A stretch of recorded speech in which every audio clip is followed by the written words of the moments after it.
ग्रंथकर्ते सांगतात एखादा जो साधकाच्या साधकाला जर त्या ठिकाणी क्रोध आला तर त्याचे किती हानी होतात, किती हानी होतात. ठीक आहे. तपस्वी आहे, योगी आहे, जगताला प्रबोधन करतो, परंतु त्याच्या अंगाला जर त्या ठिकाणी असणारा पूर्णपणे क्रोधानं स्पर्श केला तर त्याच्या तपाचं सामर्थ्य कमी होतं. म्हणून क्रोध हा सगळ्यात मोठा काय आहे, शत्रू आहे. शत्रू क्रोध त्या ठिकाणी येऊ देऊ नये. पण आम्हाला तुम्हाला पाहू लागेल क्रोध महाराज. सगळ्यात मोठा जो शत्रू त्या शत्रूचा त्याग करता आला पाहिजे. आणि राग राग केलेलं काम बी चांगलं होत नाही बरं का. पुन्हा मग म्हणतात माणसं उगाचच केलं, थोडं बसलो असतो तर बरं झालं असतं.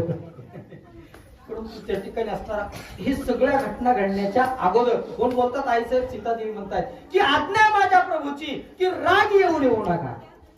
इतकं का बोलायचंय, कारण त्या ठिकाणी शब्दशः अर्थ जर ओवीचा सांगून गेलो तर सांगून गेल्याच्या नंतर आतापर्यंत संपून गेला असता. परंतु क्रोध हा शत्रू आहे. क्रोधानं आतापर्यंत मोठ्या मोठ्याचं वाटोळ केलेलं आहे. आणि क्रोध इतका वाईट बी नाही बरं का. लय राग नसल्यावर बी मारावं लागते. मारावं लागलं नाही का जमदाग्नीला. एक सुंदर प्रसंग आहे बघा.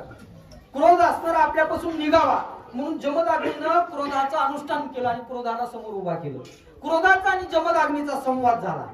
त्या संवादामध्ये क्रोधानं असताना त्या ठिकाणी विनंती केली, हे गुरुवर्या माझा त्याग तुम्ही करू नका, फक्त मला सांभाळायचं शिका. कुठं काढायचं हे तुम्हाला कळावं एवढंच करा, मला सोडून देऊ नका. मला जर सोडलं तर तुम्हाला मारावं लागेल. मी मोठ्या मोठ्याला सहकार्य केलेलं आहे. नरसिंह अवतारामध्ये विष्णू परमात्म्याला त्या असणाऱ्या हिरण्यकश्यपूला फाडताना मदत केली.